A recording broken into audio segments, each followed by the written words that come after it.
کچھ عقائد اور نظریات وہ ہوتے ہیں کہ جن کو ضروریات دین کہا جاتا ہے.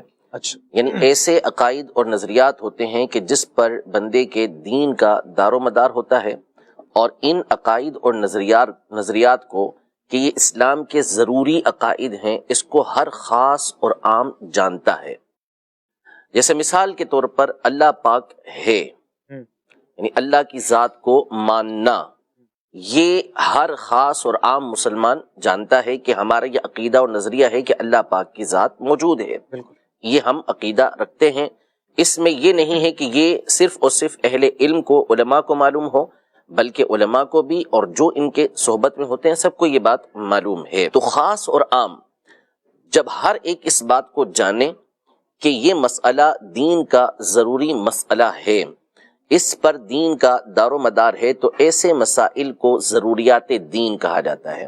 خاص سے مراد علماء اور عام سے مراد وہ لوگ کہ جو علماء کی صحبت میں آتے جاتے رہتے ہیں، جن کو صحبت ملتی رہتی ہے، جن کو معلومات ملتی رہتی ہے، ایسے افراد کو یہاں پر عام افراد کہا گیا ہے. تو جس طرح اللہ پاک کی ذات موجود ہے، یہ عقیدہ رکھنا ضروری ہے. یوں ہی اللہ پاک نے انبیاء کرام علیہم السلام کو بھیجا، یہ عقیدہ رکھنا ضروری ہے.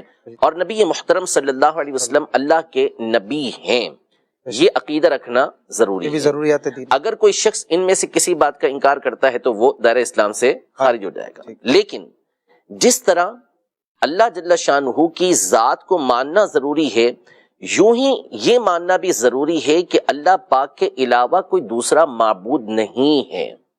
یعنی اگر کوئی یہ بات مانتا ہے کہ میں اللہ پاک کو اپنا معبود مانتا ہوں، اپنا خالق مانتا ہوں، لیکن ساتھ ہی ساتھ اگر وہ نعوذ باللہ کسی اور کو بھی اپنا معبود مانتا ہے، تو نتیجہ کیا نکلے گا کہ وہ مسلمان نہیں رہ سکتا. تو جس طرح یہ ماننا ضروری ہے کہ اللہ میرا معبود ہے، اسی طرح یہ ماننا بھی ضروری ہے کہ اللہ ہی معبود ہے. ٹھیک ہے، صرف یوں ہی جس طرح یہ عقیدہ رکھنا ضروری ہے کہ نبی پاک صلی اللہ علیہ وسلم ہمارے نبی ہیں، یوں ہی یہ عقیدہ رکھنا ضروری ہے کہ نبی پاک صلی اللہ علیہ وسلم اللہ کے آخری نبی ہیں. اچھا. تو اگر کوئی یہ مان لیتا ہے کہ میں نبی پاک صلی اللہ علیہ وسلم کو نبی مان رہا ہوں، لیکن آپ علیہ الصلوۃ والسلام کو آخری نبی نہیں مانتا، جس کو ہم خاتم النبیین کہتے ہیں، تو اس صورت میں وہ مسلمان نہیں رہ سکتا. دوسری بات یہ کہ ختم نبوت کے حوالے سے ہمارا عقیدہ اور نظریہ کیا ہے کہ نبی پاک صلی اللہ علیہ وسلم کے زمانے میں اور نبی پاک صلی اللہ تعالی علیہ وآلہ وسلم کے بعد کوئی نیا نبی نہیں آئے گا.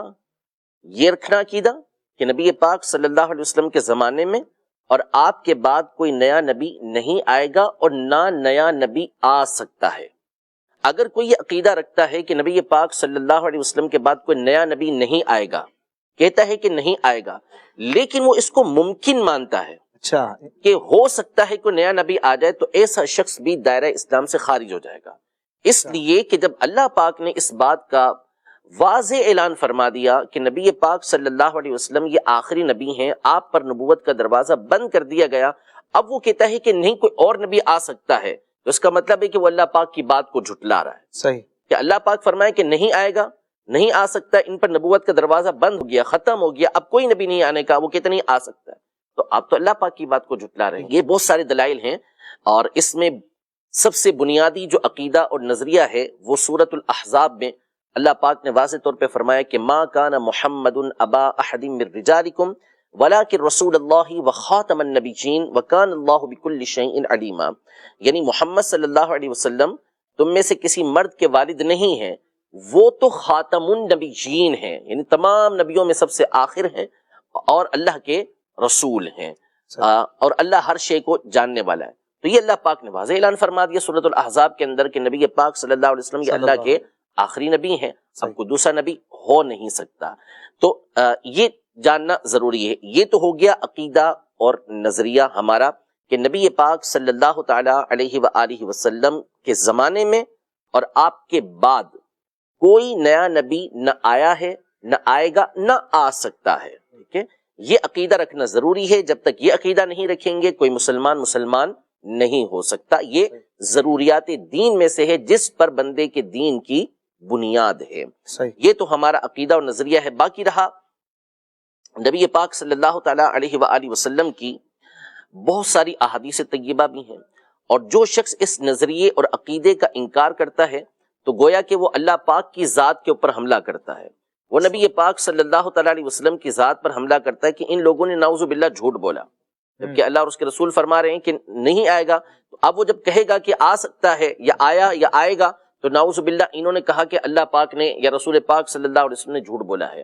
تو یہ عزت پر ہی حملہ ہوا کہ کسی کو جھوٹا قرار دینا. تو اس سے ہم اس کی امپورٹنٹ سمجھ سکتے ہیں، اس کی اہمیت کو اچھی طرح سے سمجھ سکتے ہیں.